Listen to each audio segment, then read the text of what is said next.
Well, this is Ed and I'm back.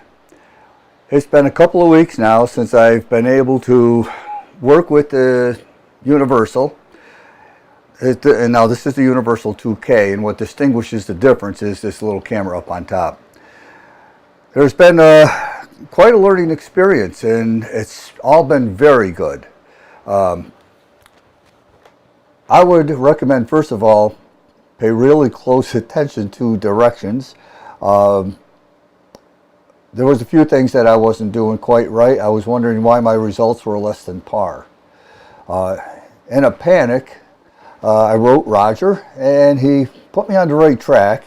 And I think that this video should hopefully help a lot of people not fall into the same pitfalls that I did. In a fury of concern, once it's all set up, the results are unbelievable. Now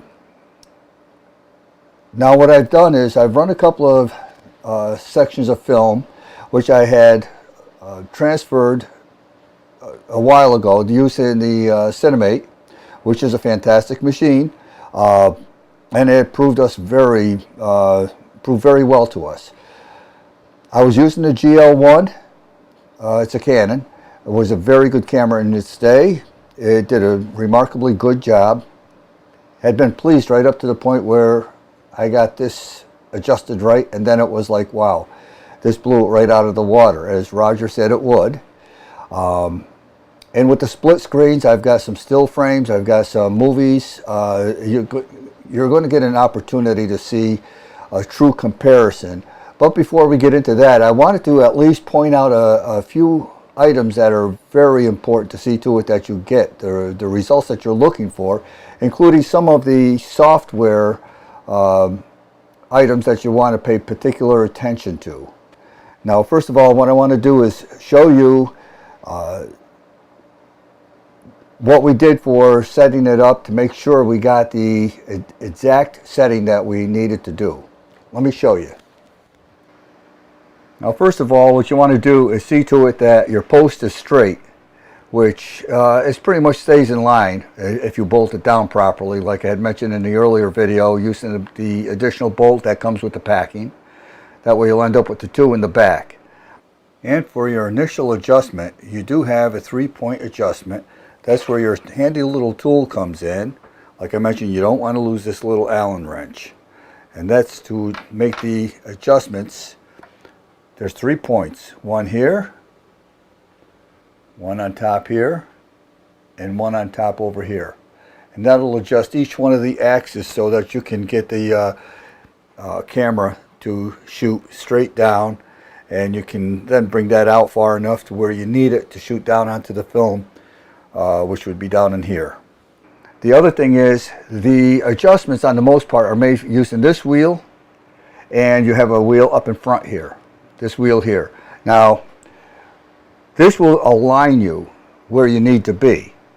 The size of the video is going to be determined by the wheel back in here. This wheel that is on the post will give you the up and down, and that will determine how large your picture is. The focusing is going to be all done through using the proper extension on the camera. And the other thing that I was not paying attention to was after we got this adjusted, we were finding it was going back and forth a little bit, and it was giving us a little bit of an issue. But after taking a look and reading the directions, which is really recommended, there is a little tiny screw in the back that's set in, and what you have to do is tighten that up. It's a little Allen inset. Once you do that, it will lock that barrel in place from wobbling around. Now, to ensure that you get a proper focus, what you want to do is to make sure that this is in the up position. Up on top, it's very difficult to see here, but it says still. Down here it would say scan.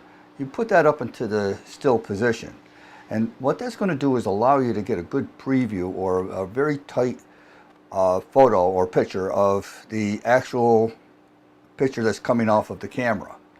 And that'll allow you to get a nice fine focus in here to make sure you're right on the mark. And I'll show you how you set that focus up. Now keep in mind that we'll keep that in the up position, and we're going to see what we have on this film. Now with it in the up position, we can then put the bottom switch on forward, and that will turn the light on. And as we put that in the upper position, that's going to turn the light on. So you just saw a little bit here, you can see the light bleeding through. That way you can see that it is in fact on. And then now the camera is looking at the film, and the film is not moving. And that way we'll be able to see that particular frame. Now we're going to jump over to the software, and we'll see how we can actually watch. Now we're going to go ahead and turn the preview itself off, and what we're going to want to do is to record. Now you notice that we don't have any picture up in here, and that's because we're not previewing. Now where I ran into a big problem was the fact that I had, and I think I mentioned in the other video, you can't have your live and your live preview going on at the same time you're trying to record.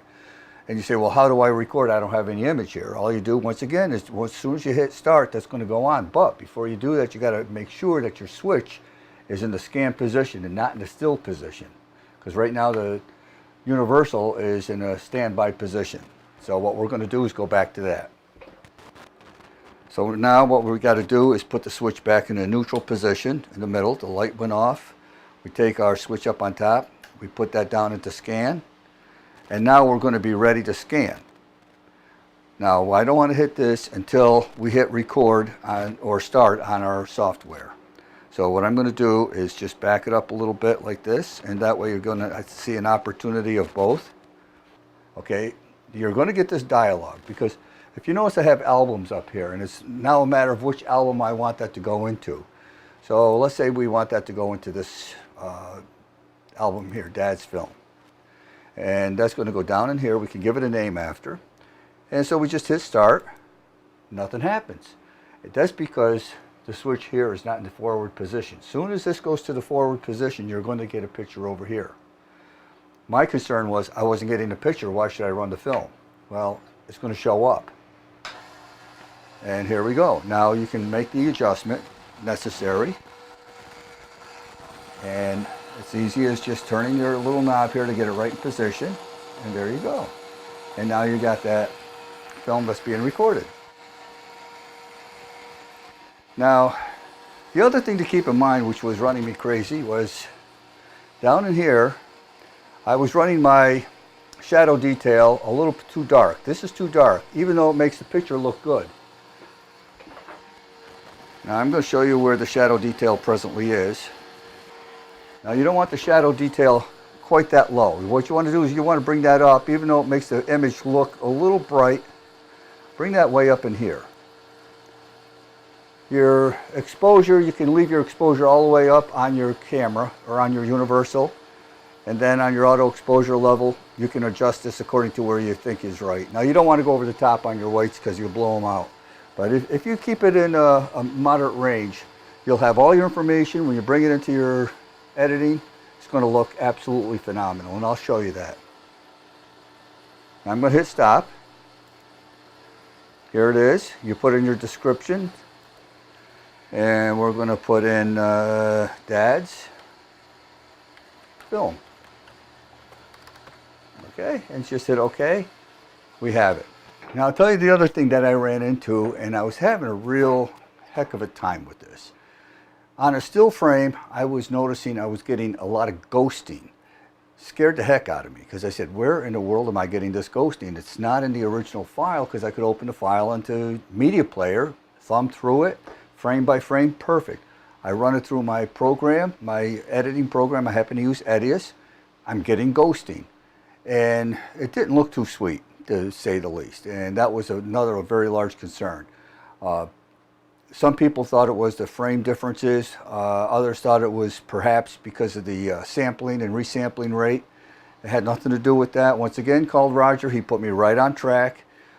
He said what you have to do is point your software in the right direction, and that is not to see your other frames, to just select the frame that you stopped on. And Edius is one way to do it. other programs, it may be called resampling. It is not that here in Edius. So that's something you want to pay really close attention to. And I can show you exactly what I'm talking about as far as the ghosting. When you're thumbing it through, it just will make you crazy when you see it. And trying to get around it is very easy once you know what to do. Very difficult when you don't. I spent days trying to hunt that down to get it right. Okay, you're going to see the ghosting almost any place you look where you have moving images. And I'll show you up in here. Now you're going to see right across the head here as I thumb it through, and you're going to see a little bit of ghost. See that ghosting up in here? And as I continue to thumb through, you're going to see it occur on almost anything that moves. You see it up in here. There's a good case of it in here. Good case of it right along this edge here. Another good case of it here, if you could see this. And that will translate into not a good image when you take a look at it when it's moving. Especially when you're starting to pay attention to it. And there it is. Here's a perfect case of it. Now you can see how much ghosting there is over here. Right in there. And now that is something you really don't want.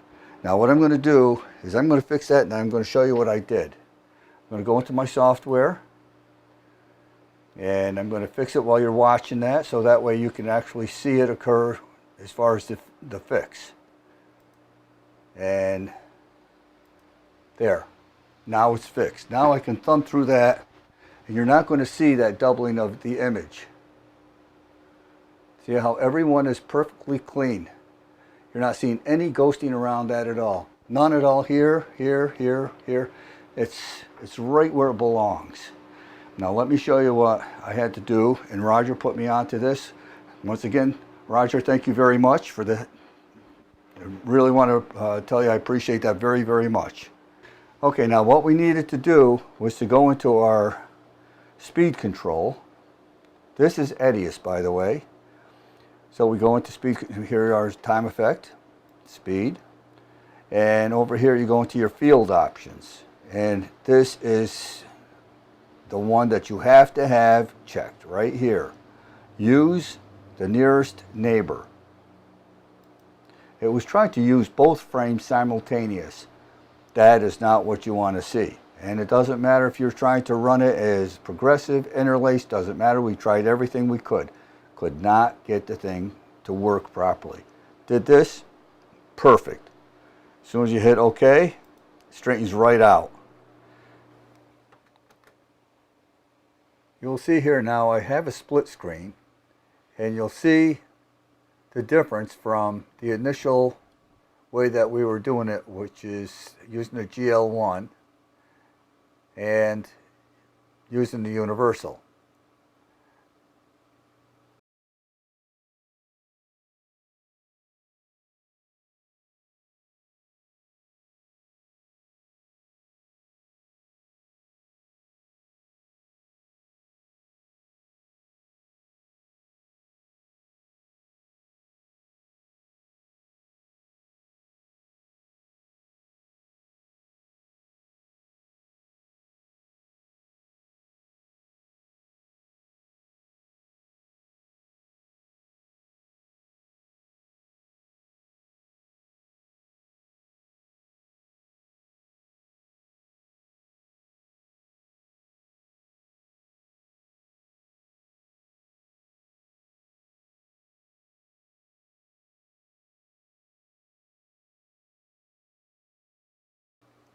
Now I'm going to give you also a still frame so you can really examine.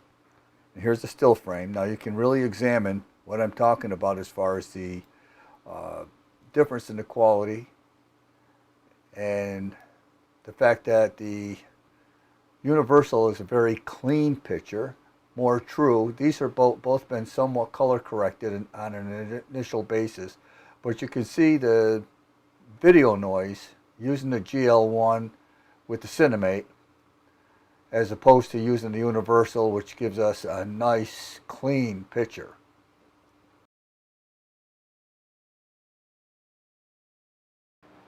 Well, I sure as heck hope that helps you avoid all the pitfalls that I had run into. Once they're straightened out, everything is wonderful. And the split screen and the stills are going to really show you to see what the differences are. They are not minor. They are absolutely fantastic. The differences are amazing. The 2K does a fantastic job. I could not ask for more. It does take a little bit of practice and a little bit of studying of it, but boy, it does pay off. A lot of times you have these kind of problems and the payout is not there. This is there. Definitely worth it. Now, next, what I'd like to go into in the next video is going to be the slide gate. You would say, what's there to learn about a slide gate? Well, it's surprising. The first time I went to use it, once again, I was very disappointed. And because I wasn't using it right. Well, it's like using the wrong end of the hammer. It just doesn't work well when you're using the tool wrong. Once I got it to work the way it was supposed to, and once again, Roger put me on the right path, I went from a project that was taking me hours to complete in frustration to one that took me about 10 minutes. And it just was remarkable. And I could not ask for better results. But that's going to be a study in itself. Once again, we'll dedicate another video just for that. And I hope this has helped. Please, I really do appreciate any kind of feedback, all kinds of feedback. I'll answer anyone that writes me or has a remark. I'd be more than happy to. I want to see people be thrilled as I am working with this device. Thank you so much for watching. Adios.